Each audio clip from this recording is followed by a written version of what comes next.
বাংলার মিশেল ফুকো, কবি সৈকত হাবিব, তার তিনি বলেছেন আমাকে কিছু বলার জন্য।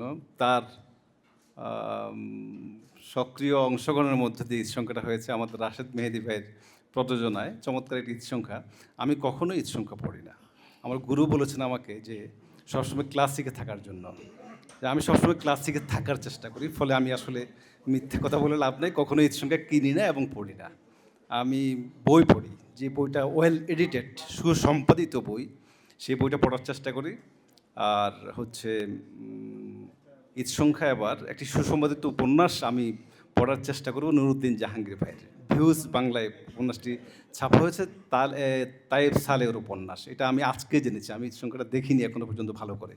আমি শুনে খুবই আনন্দিত হয়েছি যে ভিউজ বাংলাদেশের এই ঈদসংখ্যায় তায়েব সালেহ আমার একজন প্রিয় উপন্যাসিক। তার দেশান্তরের মৌসুম উপন্যাসটি অনুবাদ করেছেন নুরুদ্দিন জাহাঙ্গীর ভাই, এবং তার আরও একটি উপন্যাস এই ঈদসংখ্যায় ছাপা হয়েছে বলে আমি এই ঈদসংখ্যাটাকে খুব গুরুত্বপূর্ণ বলে মনে করছি। এবং আমি বাংলাদেশের কোনো ঈদসংখ্যায় মেন স্ট্রিম যে পত্রিকাগুলো আছে, আমি কখনোই আমার কাছে ঈদসংখ্যার লেখা চাই না। আমি ঈদসংখ্যার লেখা চাইলেও আমি দিতে পারি না। আমি কখনোই ঊর্ধ্বকমা কিংবা কোলন কিংবা সংলাপে আলাদা করে কোনো সংকেত ব্যবহার করি না। প্রুফরিডার সযত্নে ঊর্ধ্বকমা ব্যবহার করেছেন এবং কোলন হাইপেন এগুলো দিয়েছেন। এগুলা তিনি শুদ্ধ করেছেন আর কি। আমি কখনো এই শুদ্ধতাবাদী নই, শুদ্ধতায় বিশ্বাস করি না। আমি সবসময় মনে করি পাঠকের অংশগ্রহণের মধ্য দিয়েই একটি উপন্যাস হয়ে ওঠে।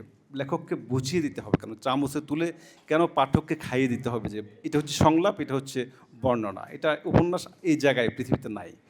তারপরেও চমৎকার তিনি চেষ্টা করেছেন উপন্যাস সুন্দর করে উপস্থাপন করার জন্য। আমি তাকে ধন্যবাদ জানাই।